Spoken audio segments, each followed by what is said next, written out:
The night before the trial range. In a dim bunk at Fort Sagewind, she opened a weathered brass box.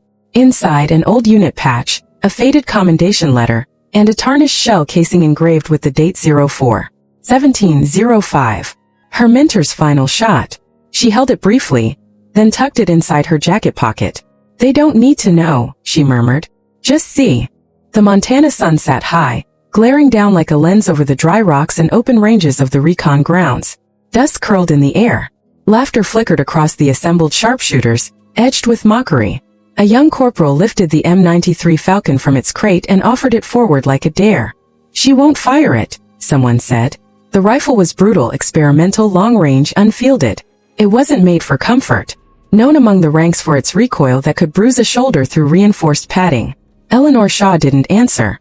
She stepped forward without invitation. Her boots made a muted crunch on the gravel, the sound soft but final. Her fingers wrapped around the matte black barrel as if reacquainting with an old truth. She ran her thumb along the scope, tapped the stock lightly, once like habit. Then without a word, she stepped 12 feet left, up onto a narrow rocky shelf the others had ignored. The banter faltered. The senior spotter beside the rifle test bench slowly removed his headset. His brow furrowed, mouth parting slightly. Who authorized her to touch that? She didn't look back.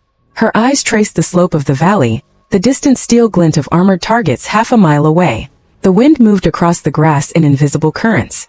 Others adjusted wind flags for show. She didn't. The gravel beneath her boots wasn't even. She adjusted the bipod manually, precisely. With practice calm, she adjusted her footing to compensate for slope variance the others hadn't noticed. "She's just posturing," someone whispered. Eleanor lay down behind the rifle. Slow. Measured. One knee drawn slightly up to anchor her ribs. Her cheek settled against the stock like it remembered her. The wind was shifting erratic, but she closed her eyes for 2 seconds, then opened them. She aligned with a side ridge no one used, a natural angle most deemed unhelpful. She breathed once, then squeezed the trigger. The M93 barked. Silence. Then at 1,540 yards, a distinct clank echoed across the range. Dead center on the armored dummy. No flutter. No ricochet. Just certainty. The air hung still after the impact. That sound, the metallic thud echoing across the rocks, cut through the chatter more deeply than any retort could have. A slow hush followed. Not dramatic. Just complete. Like breath being collectively held. Down on the benches, a few of the younger sharpshooters turned to one another with tight grins that faltered halfway. One reached instinctively for his own scope to confirm the hit, then stopped short. The distance was too great for his optics. He looked to the senior spotter. But the spotter wasn't speaking. He sat rigid, headset hanging around his neck, eyes narrowed, not in suspicion but in memory. His voice when it came was barely a whisper. "Ghost links." No one responded. He said it again, this time a little louder. "I haven't heard that call sign in 20 years. He stood slowly. Not out of respect, not yet, but out of recollection. Something was beginning to surface. "She's not here to prove anything," he said finally. "She's here to remind us why we trained." No one laughed now. Eleanor Shaw was still prone, rechecking the bipod, adjusting her scope slightly. The shot had landed, but she was already thinking about the next one. The Falcon's recoil hadn't even moved her frame. She rose without ceremony, lifted the rifle again, walked it back to the rack. Still silent. The group parted unconsciously as she stepped through. Not out of fear, more out of unfamiliarity. Not one of them had seen her name on the trial manifest. There was no line next to her name on the duty sheet. No badge designation beyond temp observer. Logistics crew. That's what they'd assumed. A quiet admin post with no real authority. But the shot still rang inside them.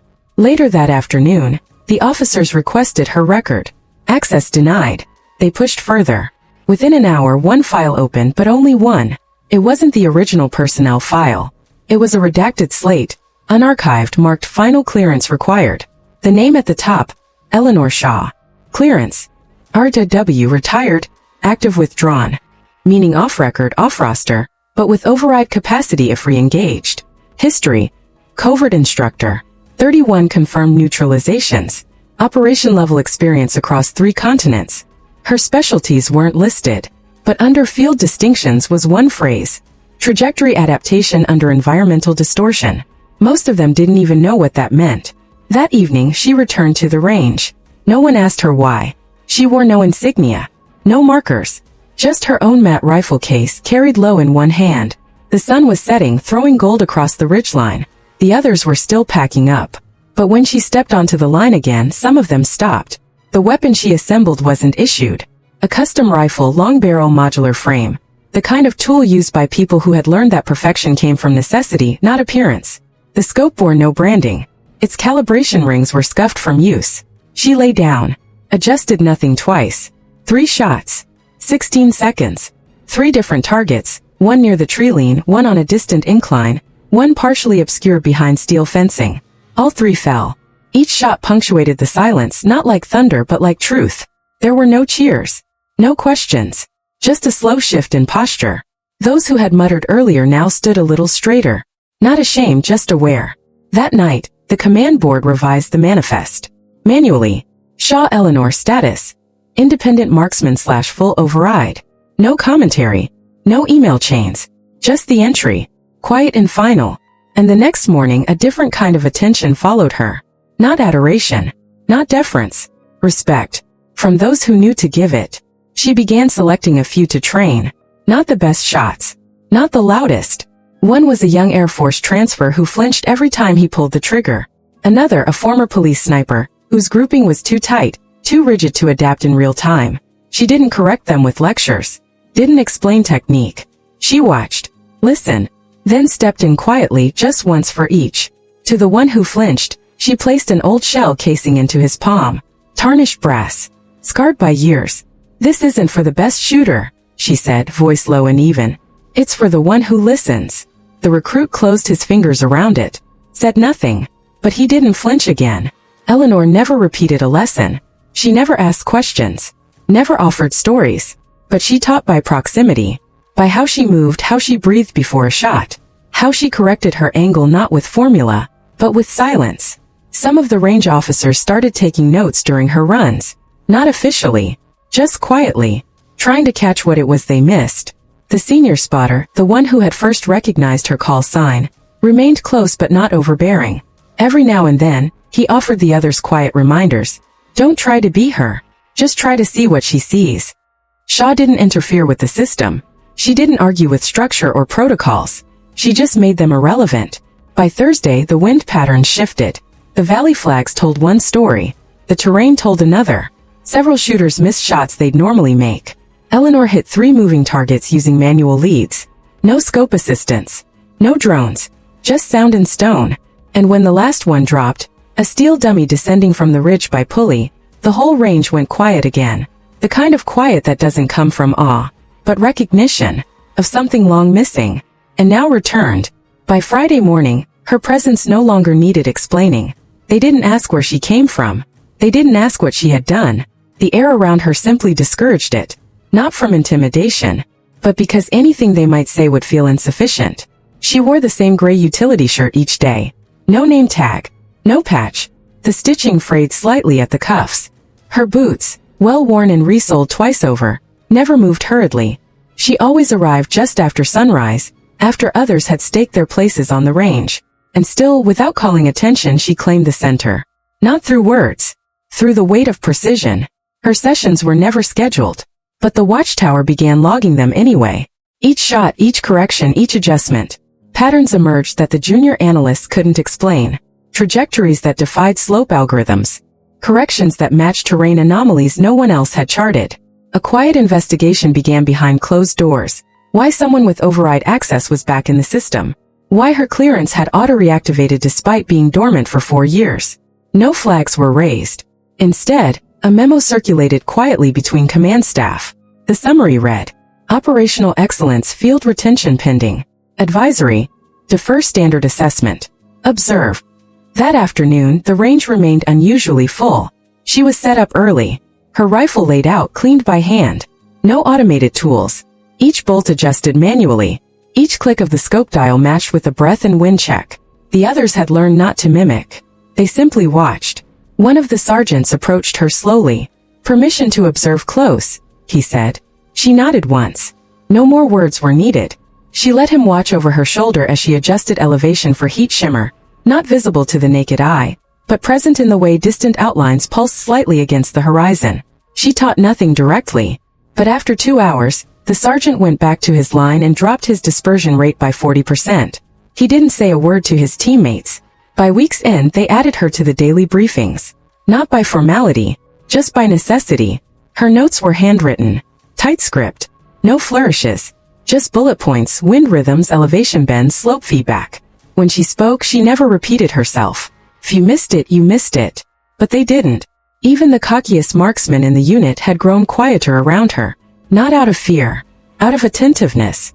And something else, curiosity. They still didn't know what had taken her off roster. But a few had begun piecing together stories. A mission in Basra, where a 6-man team made it back from a dead zone after unknown sniper assistants cleared their exfil path. A private account from a Danish Special Forces unit in Kenya. A shadow who could bend wind. And rumors from within their own ranks. Ghost links, they whispered. The call sign came from an old term in ops networks, when signal transmissions picked up traceless relays that didn't register from origin points. Untraceable. Silent. Effective. It was said she never called out her kills. Never claimed them. Only fired once. Then moved on. Not to disappear. To listen. Those who asked her why she left the field got no reply. Those who asked her why she returned even less.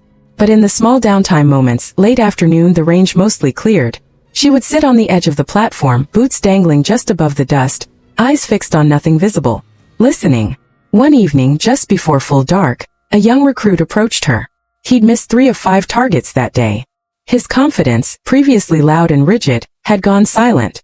She didn't look at him as he stopped beside her. I don't know what I'm doing wrong, he said. She remained still. The wind, he added, voice quieter. It's like it changes as soon as I line up. Like it knows. She turned slightly. Looked at him, not through him. Measured. You're reading flags, she said. But you're not hearing shift. He blinked. I don't know what that means. She stood, reached into her coat pocket and pulled out a single item. A small tarnished shell casing. Worn smooth by time. Not polished, just handled.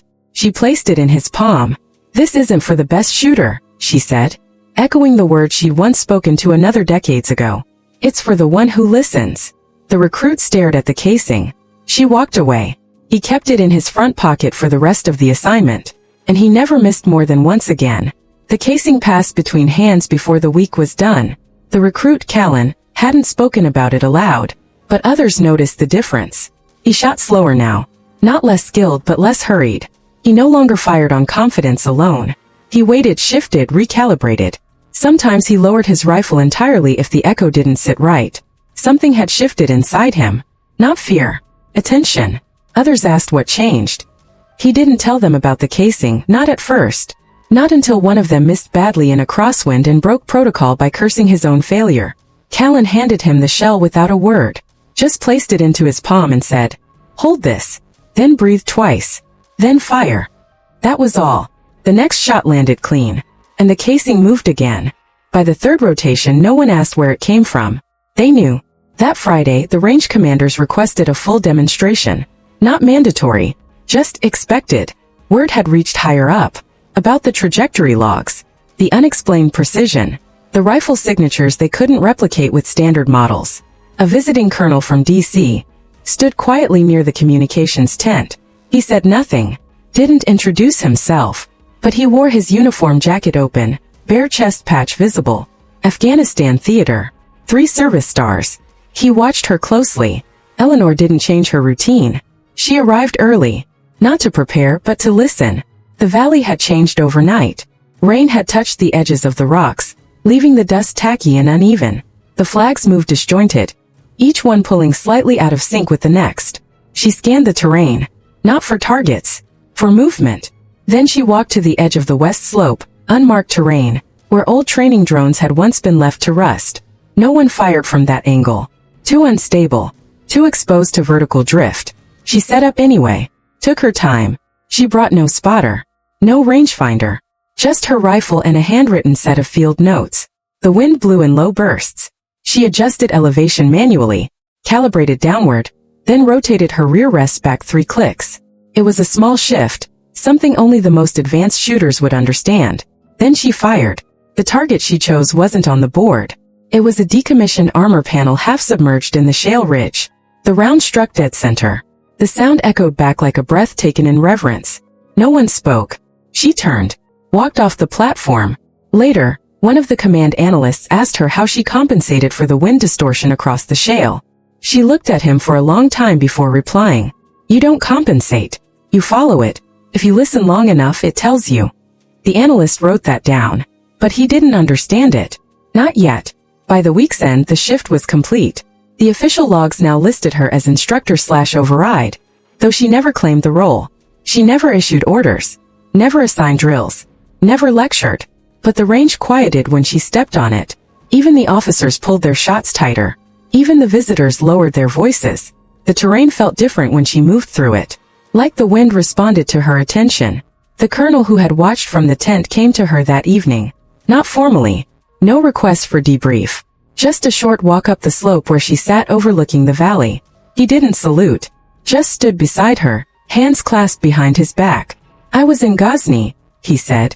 2011. We had a kill zone with no extraction. A dozen shooters missed. But one took the shot. Just one. Saved my unit. She didn't look at him. She just nodded once. He waited, then asked the question others hadn't dared. Why now? Eleanor turned her face slightly toward the wind. It was quiet. Then she answered. Because they've stopped listening. He understood. Not fully, but enough. She never gave lectures. But the few she trained, those who received the casing, were different by the second week. One had a stammer. He shot slowly and people assumed he was weak. Eleanor corrected his stance once. That was all. He hit 9 of 10 in his next cycle. Then 10 of 10. Another had perfect form but second-guessed under pressure. She walked behind him during his run. Said only, don't fire until you stop asking. He waited 7 seconds longer than usual. But the shot dropped clean. He stopped asking after that. They began leaving notes for her. Slipped under her rifle case. Folded and signed. Questions. Reflections. Requests. She answered none of them directly. But the next day, her position on the range would change slightly. Just enough for someone to notice what she meant. They understood. By now she rarely spoke at all. But the ones who listened began hearing things differently. The way wind cut across bark. The way echoes changed at dusk. The way metal responded not to pressure but timing. They weren't becoming her. She wouldn't allow that. They were becoming aware. And that was the point. Late Saturday, the recruit who had first held the casing approached her again. I want to understand the shot you took that first day, he said. She turned to face him. It wasn't about the shot, she said. Then what was it? Her eyes searched the ridge behind him. Not avoiding, just distant. Remembrance, she said. Sometimes you don't shoot to hit. She looked toward the shale ridge, where the old armor panel still leaned, scarred by rust and silence. You shoot so the ground remembers who walked it. He didn't understand. Not then. But he would. In time. When she left the range that night, the valley was silent again. The sun dipped low, throwing long shadows across the shelves. She carried no gear. Just a folded jacket and the same even pace. But the air behind her moved differently. Softer. More alert. Like the ground itself had begun listening. The following Monday her name appeared. First on the range logs, then across the secure network grid. Not with rank. Just with code, /override active. There was no ceremony. No commendation. But no one questioned her access again. She now had full command privileges for the outer ranges. Her credentials unlocked areas usually restricted to rotational staff and tech personnel. The same dusty, forgotten shelf she had first chosen. Now listed as Range Subsector Shaw. It wasn't about status. No one treated it like that. But something had shifted, quietly, irrevocably. Instructors began forwarding candidates to her. Those who showed aptitude but stalled in discipline. Those whose aim was true, but whose judgment under pressure bent like reeds in shifting wind. She never asked for them. But when they came she watched. She never wrote them off. Her style wasn't instruction. It was exposure. She brought no whiteboards. Gave no speeches. Instead, she walked the range perimeter with the recruit at her side. Sometimes for an hour. Sometimes 2. She'd stop at odd intervals. Listen. Then point toward a hill, a dip, a line of stone. What do you see? She asked it once, then let silence do the work. Some spoke quickly. Over-explaining. Filling the quiet. She'd keep walking. Others paused. Began to look, not with training but with patience. They began to hear the sound trees made when there was no wind. began to read the weight and air pressure as the clouds shifted tone, not shape, began to sense the way noise didn't just travel, but refracted, bent, whispered back if you knew where to stand. That was the lesson. Not marksmanship. Awareness. One afternoon, as clouds began pressing down into the gulch, she led 2 trainees out into the side range, rarely used, filled with uneven shale and old broken machinery from decommissioned drills. She lay prone and motioned for them to watch. No targets. No flags. Just terrain. Then she pointed to the far hill. "That's your shot." They looked. Confused. There was nothing there. No steel silhouettes. No paperboards. "Find it," she said. They crawled forward, scopes tracing. It took 10 minutes. Finally one of them whispered, "There's a heat shift, near the stone ledge. A small vent pipe half buried, emitting barely a shimmer from a warming spring underneath. A quarter-sized mark on its lip, barely visible." Shaw didn't smile. "Now, wait." The wind was in flux. It shifted from southeast to east-northeast over 30 seconds. Then stillness. She fired. The clang that came back was not loud, but perfect. Both trainees turned to her, stunned. She had calculated the flex of rising heat with the wind lull. With no tech, no sensors, just memory, geometry, and rhythm. One of them, the quieter of the two, asked softly, "How do you know?" Eleanor stared down the ridge. "You don't always. But when you stop trying to control it, it tells you." That evening, she sat alone outside the barracks complex, her jacket pulled tight against the dry cold that came after sundown. The shell casing was on the bench beside her. She was polishing it with her thumb. Not for shine, just for presence. Across the way, the senior spotter, Lieutenant Marin, watched her quietly, coffee untouched in his hand. He finally walked over. "You ever miss it?" he asked. She didn't look up. "I never left." He nodded. Saturday. They stayed like that for a while. 2 quiet silhouettes in the cold. Not speaking, just being. By the end of the second week, the range had changed. The noise level dropped. Shooters were quieter now, more methodical. Even those not in her training loop adjusted. The metrics were strange. Average scores dipped slightly. Fewer clean targets hit in timed runs. But deeper stats told the real story. Fewer misjudgment calls. More corrected angles. Improved recovery from unstable postures. They weren't just firing. They were thinking. And beyond that, listening. One morning, the major overseeing operations visited without announcement. He observed quietly. Watched one of Shaw's selected recruits, Corporal Esteban Reyes, take up position on an uneven slope in wind shear. Reyes paused, breathed, then shifted 6 inches left, away from his usual anchor point. The shot went live. Direct hit. Left margin. Obscured plate. The major blinked. How did he know to move? Marin said nothing, but Shaw, standing further back, turned slightly. "Didn't know," she said. He heard it. That night, the major signed off on a protocol adjustment, allowing Eleanor Shaw to select 5 recruits for long-range field trials with exemption from traditional evaluation thresholds. Unofficially, it was called the Shaw Clause. No one objected. She continued to walk alone most days. But those she trained began walking nearby, not beside her but within reach. Each held the shell casing at least once, and each returned it.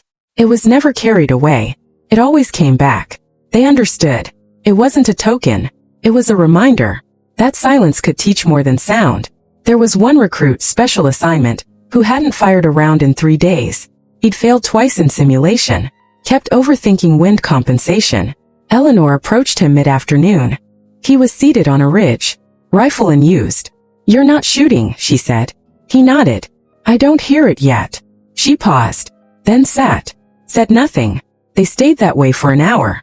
When she left, she handed him a note. On it, 4 words. "Be quiet long enough." He understood. By now, her presence was no longer remarkable. It was simply embedded, like a thread running beneath everything.